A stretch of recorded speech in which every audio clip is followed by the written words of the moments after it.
Hi guys, it's been a long time since I got the cabinet finished, but I figured I better get and do a video like I promised I would, and take a bit of a walk around it. So we're going to go and do that today. Haven't really worked out exactly how I'm going to do this, so I think I'll just kind of wing it and talk about the cabinet a little bit, and how I built it, how it got to be the way it is. And I'll try and keep the camera in focus, which might be easier said than done. Okay, so obviously this cabinet has been influenced by everybody on the Build Your Own Arcade cabinet forums.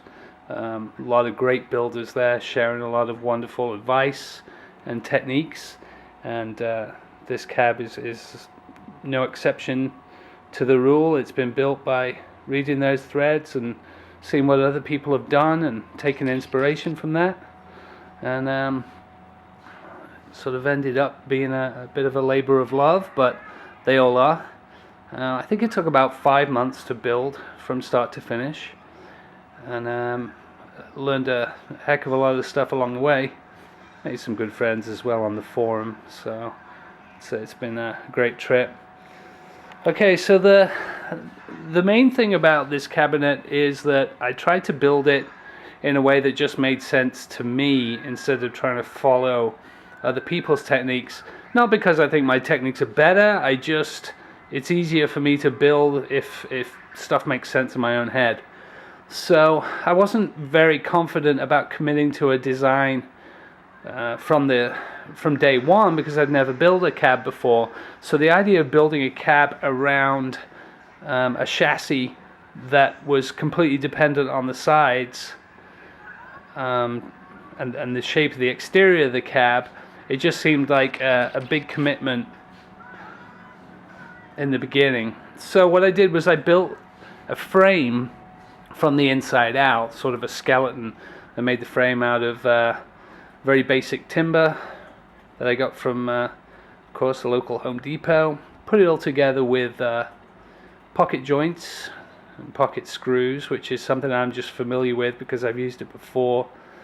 I designed the initial layouts for the machine in Adobe Illustrator, and got those patterns printed out in 2D at FedEx, and then just laid the pattern down on top of them, sort of using the wood to follow the outlines.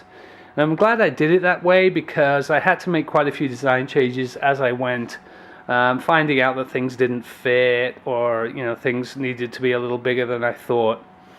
The rest of the cab is built in pretty much the same way as everybody else builds theirs. I've got 5/8 MDF on the sides with 3/4 T-molding.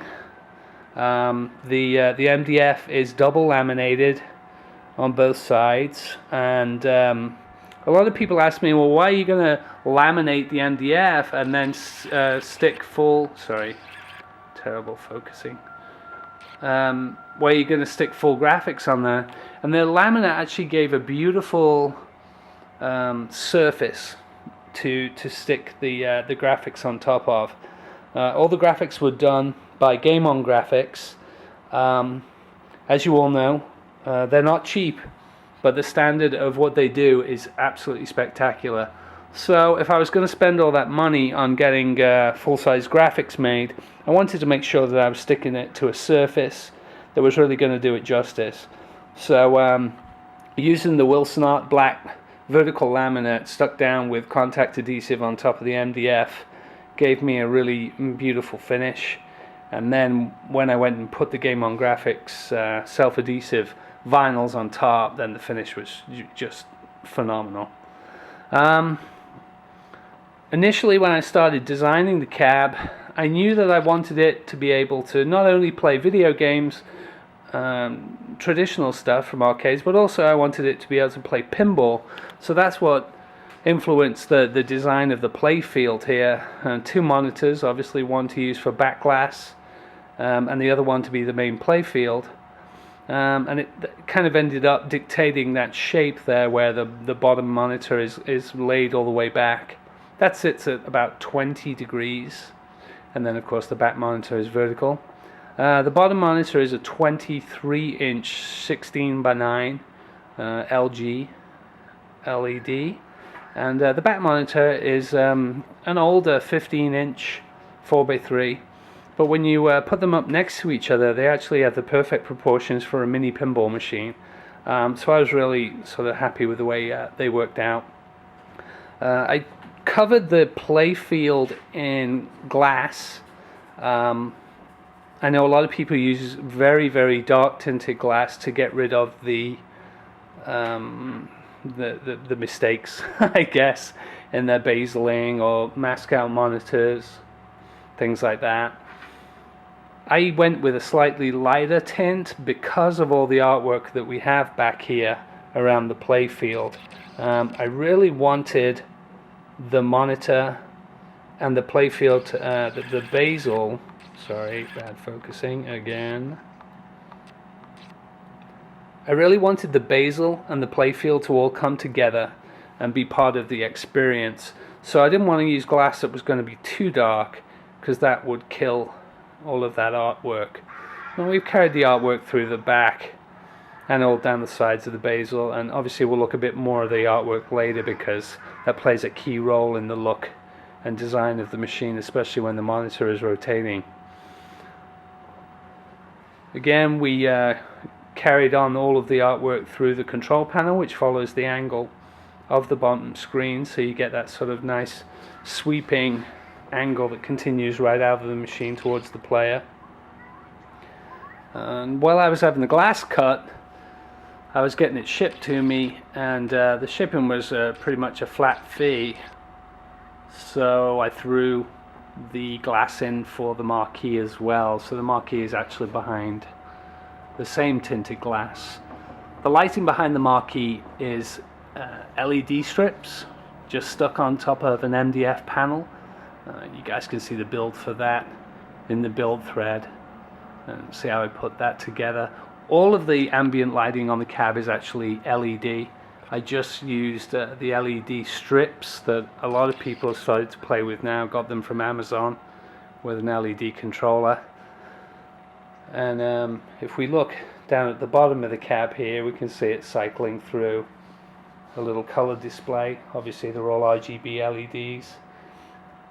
I can change the colors of those with this cool little remote control that we've got here.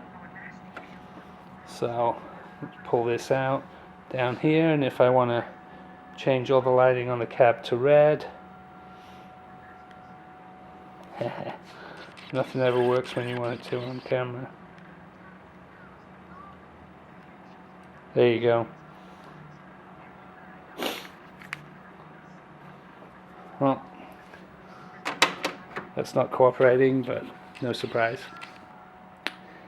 What else can we talk about visually on the cab? You'll see that we have a carbon fiber finish here. I used the 3M 3D carbon fiber vinyl that they use for automotive use and wrapped it all the way around this column setup. The column is definitely influenced by one of my favorite arcade machines, which was Paperboy, the same kind of style that they use for Sprint. I love the column in the middle with the coin tray there, and decided to use that to put the subwoofer in as well, so I can control the volume, mute the subwoofer. That's pretty good, because if it starts up loud, sometimes my baby girl's sleeping, so it's easy for me to just reach down and bang, hit the mute button. The diamond plate on there is actually quite thin, the diamond plate. It looks very heavy and industrial, but it's a reasonably thin plate, again, that I got from Amazon. The main structure underneath there is MDF wood that's all been put in place, and then the diamond plate is wrapped around it, so it gives it a real nice finish. But it's not necessarily structural in itself. And then part of the ambient lighting that we put in place as well was this funky disco laser. I'm just going to pop the light off a second here so you can get the full effect up here. Originally I wanted to put karaoke in this machine, so the idea was that it would have fun karaoke disco lighting. And I never did get around to putting the mics in that. I don't know if I ever will actually, but I really do like what the lighting does. It kind of makes the machine sort of stand out in its own right. It kind of just pulls the eye in. It's fun, and that's what it should be about, fun. And the autofocus is hating me again. I think it's all the lights. Let me just put the light back on. Now, of course, when you're playing retro arcade games, you need to be able to watch retro movies. So we've got a bit of dark crystal going on here. Sorry, I'm really struggling with the focus. This is an Android tablet embedded into the machine. You can remove it from the control panel and just take it away. Originally I wanted to use it to control some of the menus via a Wi-Fi application, but the app that I wanted to use for that won't play nicely with Hyperspin and MAME, so that's an ongoing thing that I'll look at over time. In the background here, I'm actually using a hack of Windows Dream Scene for animated wallpapers, and I'm running the Marvel vs. Capcom 3 HD trailer as the wallpaper of the machine, so it gives it a really great sense of, it moves, it's colorful, it's bright, it's got all of those great characters in there that you love to see, and it obviously ties in with the theme of the whole machine top to bottom. So even when the machine isn't running the front end, or if one of the screens is left dormant, we'll see that a little bit later on, there's always something going on, and all of the great characters from this Marvel vs. Capcom franchise are constantly spinning and zooming around and looking really cool. So that's the front of the cab. We'll take a little bit of a better look at the controller a little later on, but what I do want to do is I want to zip around to the back of the cab and show you what we did with the computer bay back there. So let's go and take a look at that. Okay, here we are at the back of the cab. I'm a little cramped in the living room here, but I should be able to show you everything that's going on. So again, we're using the RGB strips and the RGB controller here to throw a little bit of ambient light on the back walls. Back of the cab just uses standard plywood, spray painted black. Put some nice brass screws in there just to give it a nice finish. But it's nothing special or fancy. It presents very nicely. But I didn't see the need to go completely mad on the back of the cab. The entrance hatch there is actually a drywall hatch painted black. So another easy way to build a little entrance into the back of the cab. Down here we have our usual power jack in, but also we have an HDMI out. That goes from the video card and you can plug it up to a large screen monitor. I put that in there again for the karaoke. If we ever decide to do that, we can output the karaoke to a large screen somewhere else in the room. Now, we had a lot of fun on the inside of this cab, building the actual computer and motherboard itself. Again, more specifics about this are in the build thread, but you can see that we've mounted inside there, we've mounted the whole motherboard. It hates the lights.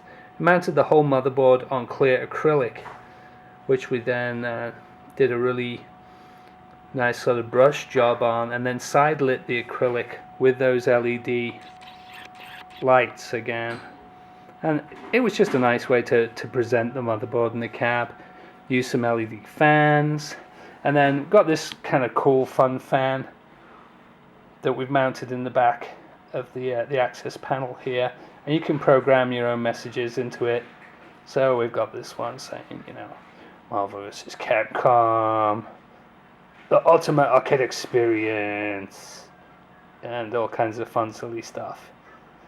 And it's a nice little Easter egg. Obviously most people don't go behind the machine, but I really wanted to build something that was fun for them to find. If they ever did go back there, there's kind of a nice little Vegas light show going on.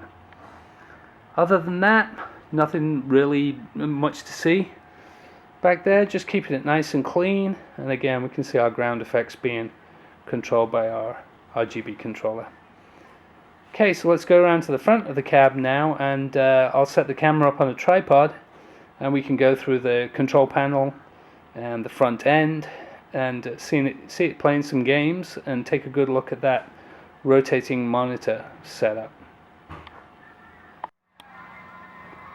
Alright, here we are at the front of the cab. I got a camera up on a tripod here so I can leave it going while I take you through a little run through. So I had a lot of fun with the Marvel vs. Capcom video that we have going here in the wallpaper. But what I did, I wanted to make an attract video to replace the usual one that we have with Hyperspin. Hyperspin is what I'm using for my front end. So I wanted to use that video, use the audio on it, and also inject elements of this machine to try and bring it all together and create a nice attract video, a nice startup video. So I'll fire this off and we'll watch it do its thing a little bit, make some noise.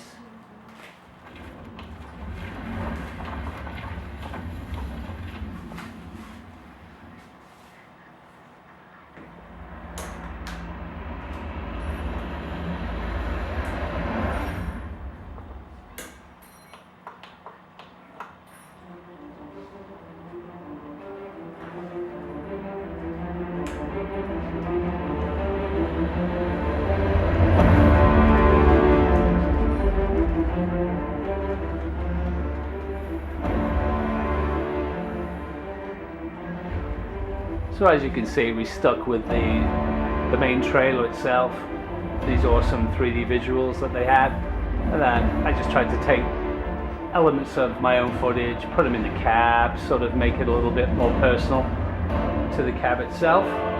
And I think, you know, having this playing with the artwork surrounding the screen and all the characters, it's really rich. I'm really happy with the way it looks, with the way it plays. And it's quite a visual. It certainly grabs people's attention. So that's pretty cool. But we'll skip forward into Hyperspin now. Obviously you can cancel it by just firing up Hyperspin. And we'll wait for Hyperspin to load the games in. We're using MAME 148 with the full catalog, so sometimes it takes a little bit for it to load up all of the games. The favorite games menu set up here. So the nice thing about using the video wallpaper in the background is even when Hyperspin is going through different videos and looking at the different games,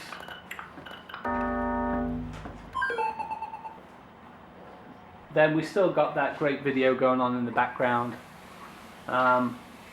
I did a database update of my video files for the video previews for Galaxian, and for some reason some of them aren't showing.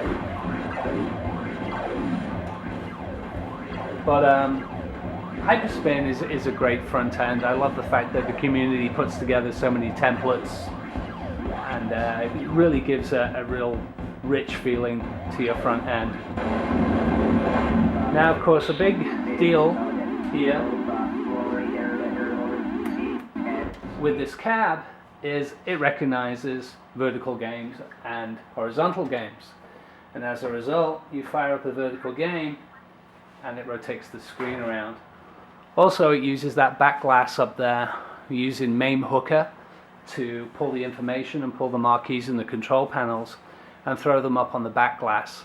So again, I just like really trying to recreate the feel of the game itself by using all the elements that we have available to us, keeping the marquee at the top, giving you useful information with a picture of the controller, and then obviously having the screen rotate to respect the original game the best we can. And it turns out real nice. It's fun to play. And we're using shifted keys. I didn't want to have any admin keys on the control panel, So I'll just, I don't know, you can't see the control panel here, so I'm just going to tip it down and show you what's going on there a little bit. So to exit out of games, we just hold down player 1, player 2. Are you sure you want to exit? Yep. And then whenever we exit back to hyperspin, it rotates the monitor back to default horizontal position. We could have set up hyperspin in such a way that it would work in vertical mode, but it works so well in horizontal mode that we decided it was best just to send the monitor back to that original position. Lots of fun games in here. I'm just going to turn the volume down a little bit so it's not too overpowering. So again, let's go through, find something that uses vertical. Mooncrester, one of my all-time favorites. So fire up Mooncrester. The monitor uses a direct drive system, which I believe at the time that I built this was the first time that anyone had actually done a direct drive and built it out to completion. I know a couple of forum members were playing with some direct drive stuff, but I don't know that it ever made it into a fully finished cabinet. So we have the motor itself is actually attached, the shaft of the motor is attached physically to the back of the monitor case. So there's no gears, no chains, no belts. I use a Pololu simple motor controller and some scripts and software that I had some great help with from some of the forum members over at BYOAC,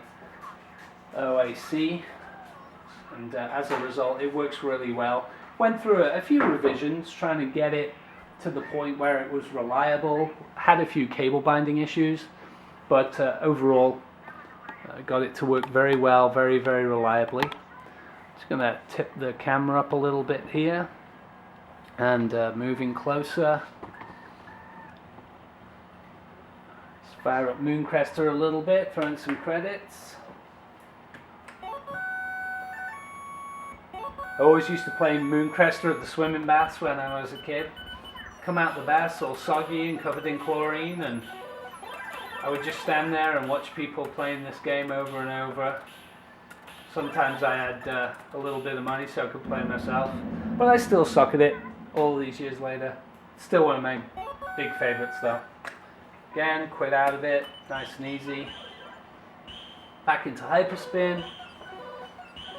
And as soon as we go back and the control panels disappear, then you can see on that top screen we've got our animation continuing to run in the background.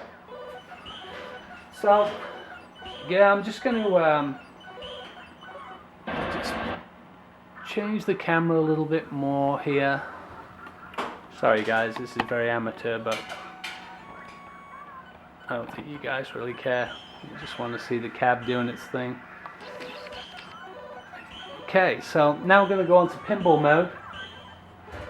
I've got pinball mode launching out of hyperspin, and it uses hyperpin. Getting these two to play together was a bit of a pain, but managed to work it out. We use auto hotkey to summon the scripts that position the monitor and get it doing what we want it to do. On the sides of the control panel, because I knew I wanted this machine to be able to be a video pinball machine, then I paid special attention to detail on making sure that the buttons on the control panel really did work well with pinball. So I'm just going to raise the camera down here a little bit. Sorry if it goes out of focus. So on the sides of the control panel there, you can see that I've curved the control panel in so that your hands can get to the buttons without having to reach around that lip on the side of the control panel. And we've got 3 buttons on each side. So we've got upper flipper, lower flipper, and nudge. And then we just use the standard player 1 fire key to launch the ball. I know I could do much more elegant dedicated buttons and plungers and all kinds of crazy things if we wanted to go that far. But it's a matter of just sort of doing enough that it's fun. So try and get it in here so you can see the pinball setup a little bit, and I'll fire up a little bit of pinball here. Probably do a little bit of Addams Family. It's the actual reason why I wanted to be able to play pinball on the machine. I've always wished I could have an Addams Family pinball machine, but considering they sell for about $6,000 upwards, that seemed a little on the insane side. So, got some nice machines set up in here. Let's go to Addams Family, choose it. I'm using Visual Pinball for these machines. I couldn't get Future Pinball to set up properly. I don't know, every time I try and run that thing it crashes. So it just seemed a little bit too finicky for me. But as long as I can play my Addams Family pinball, that's all I cared about. So, throw a few credits in, fire it up, and play some pinball. Yeah.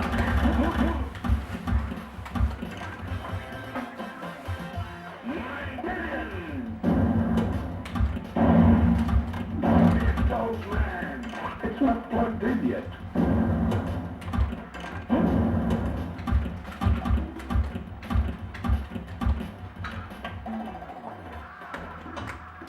So obviously, could waste lots of time here, but I don't want to bore you guys with that.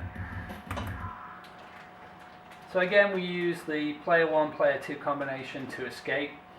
Also, in case there are ever situations where a game is vertical or is horizontal, and for some reason the script doesn't fire, or I don't have that game logged in the list of games that are horizontal, I had to put a manual override in for left and right rotation.